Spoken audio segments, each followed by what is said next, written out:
Hi guys, welcome to my first video in honor of my Chloe Bug, who is turning 1.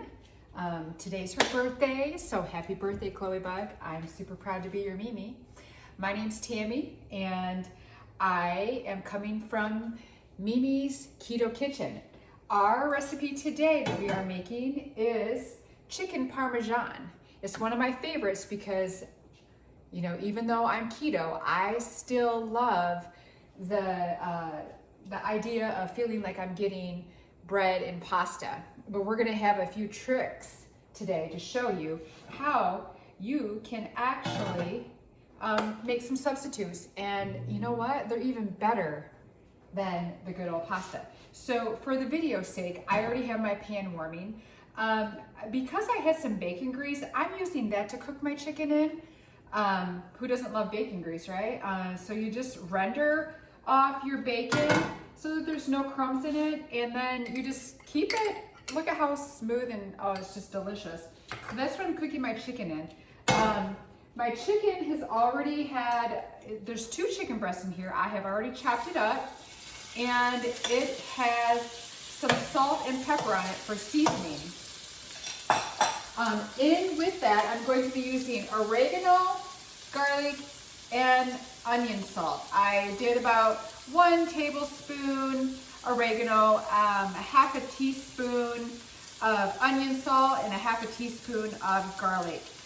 The reason that I am, because I'm going to be baking this, but the reason that I'm going to be just cooking it a little bit in advance before it goes into the oven. I like to cook it in my frying pan first because it just kind of locks all the seasoning in. I don't have to have it all the way cooked all the way through. The oven's going to do that for me, but I do like to just get a nice little brown on my chicken, which obviously I'm not there yet, but it won't take very long because I have already sliced this and it's dry. That's the other thing too. If you just put raw chicken right into the oven, your dish is going to be really wet, which some dishes are fine if you want them, really wet. But with chicken Parmesan, I want the flavors of the marinara to come through and the flavors of the oregano and, the garlic, things like that. I don't want to taste watered down marinara sauce. That just is not what I'm going for. So if I just brown this first, it takes away all that extra moisture that you're going to get from baking. So while this is finishing, it's almost done actually. I'm almost done with that part of it.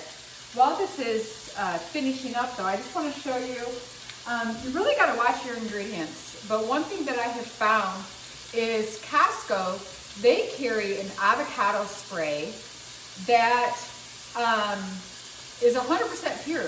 There is no chemicals in this. A lot of, like the junky old Pam that your mom grew, that you grew up on, that stuff, it actually has aerosol in it. Like, why would we want to eat aerosol, right? So just really watch every single ingredient list. And I have a couple other tips for you too with some of my other products that I have that I'm using, some other ingredients. This Rayo's homemade marinara sauce, you're going to pay a little bit of a premium price, but it is, it's what sets your dish off. It is what makes your homemade meal taste absolutely phenomenal. Okay, I'm just gonna add a little bit of avocado spray to my dish so that my chicken doesn't stick in the oven. And with chicken Parmesan, it's really limitless on what you could do with this. I chose today, look at this chicken. Doesn't it look delicious? How I just have it nicely browned, and it's just gonna lock the moisture of the chicken right in, but yet not, by browning it first, it's not going to make our dish swimming in chicken juices. So you just can't go wrong with doing that step first. So back to the marinara. The marinara sauce, oh my goodness, it's just pure deliciousness. I mean, this tastes like something that would have come out of my grandma's garden when I was a kid. I'm just so excited that I found this product. Some of the seasonings, I actually got this at Costco because I really like oregano. I like oregano on my salads. I mean, instead of, you know, all the heavy dressings, I'll dash oregano on it. And then, oh, if you haven't come across it, Penzies, they're online, but they also have stores. So once we're lifted off this quarantine, make sure you go and support your local stores. Talking about supporting your local stores, I'm gonna get back to that. And then I also just used some organic onion powder. And that's all I used to brown my chicken. I have about a half a cup of this marinara sauce, and I'm just gonna put it over top of each little piece. The chicken, I decided to cut up in strips today. No reason, I mean, you really could. I just used 2 chicken breasts today. You can adjust this recipe to however many you're trying to feed. I've made it before for dinner parties, and my guests just love it.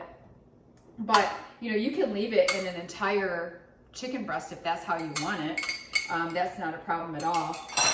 And then on top of, so then I have my chicken, my marinara, and then I'm going to use about 1 cup of mozzarella. Who doesn't love mozzarella? You know, you can buy this in a whole block and then freshly grate it yourself. Or you can go the easy route like I did with the pasta sauce and just buy it already shredded. And then every single Italian dish, you have to have a little Parmesan. So I have about 1/4 cup. Not only is it going to give depth to your dish and the, you know, and taste, it's also going to help crisp that up, because who doesn't love that crispy little layer on the cheese and then the soft gooiness coming out from underneath of it. Okay, folks, here is what you have been waiting for. If you have a really picky eater in the house, make sure they're not watching you when you make this recipe. Don't tell them all your secrets, because let me tell you what I am putting on top of this Parmesan chicken to give it that breadcrumb texture and taste.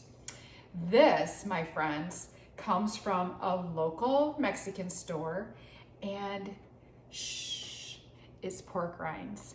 What I did is I brought it home and I put it in my KitchenAid chopper, and I chopped it all up. I bought, and I'm just gonna sprinkle it on. I have about a cup, I would say. Yeah, so we're just gonna spread that around to give it that crispy layer on top. And yeah, I bought a bigger bag from the Mexican restaurant. It's an authentic restaurant in Coopersville that is just delicious Mexican food.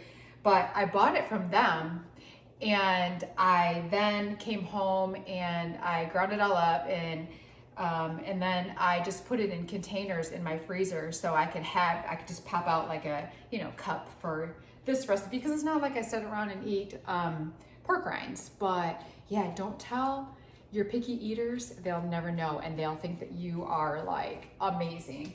Now, just to give this dish a little color, I am actually going to sprinkle just a little bit more oregano on top.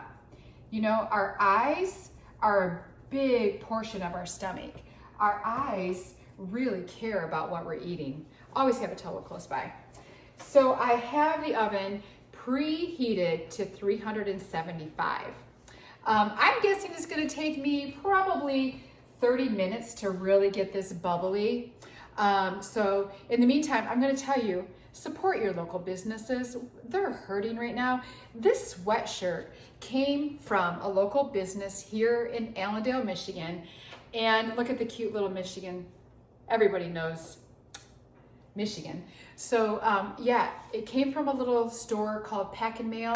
The couple that own it are just so dear and sweet. I might go in there a lot because, well, they're a UPS drop off. So anything that I order from Amazon that I probably shouldn't or probably wish I didn't have, I can take back in there and they just send it off for me.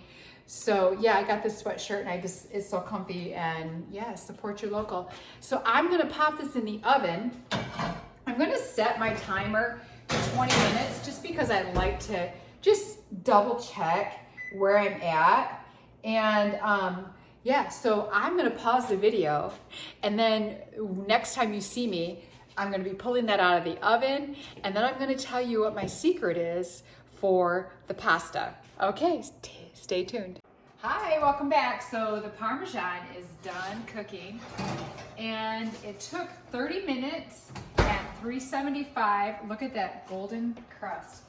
And so what I'm gonna do is I'm gonna come over here, I'm gonna show you my little secret. So remember I said I had a little bit of a surprise for you for the pasta? It's actually better than pasta spaghetti. No, it's not your traditional high carb spaghetti taste, but the substitute is just unbelievable. Actually, there's 6 total carbs per serving, but there's also 6 grams of fiber, so it cancels itself out. It's basically like not really free food, but almost. So there's gonna be 4 servings to this chicken Parmesan, and I'm actually going to plate the Parmesan right on top of the pasta so that I can get all of those yummy sauces right into my pasta. And I'm just kind of guessing, but I'm making sure that I have about 4 servings. So yeah, and then I'm just gonna top it with a little bit of Parmesan, Romano, and Asiago cheeses, just for a sprinkle, just to make it look pretty. And please remember to subscribe to my channel. Right down below, there's a little subscribe button, and there's also a little bell you're gonna wanna click on so that you get all my videos when I upload. And at the bottom, I'm also going to have the macros for today's dish and the recipe. So I hope you all enjoy. And for me, I'm just gonna dig right in and give this a try. Thank you.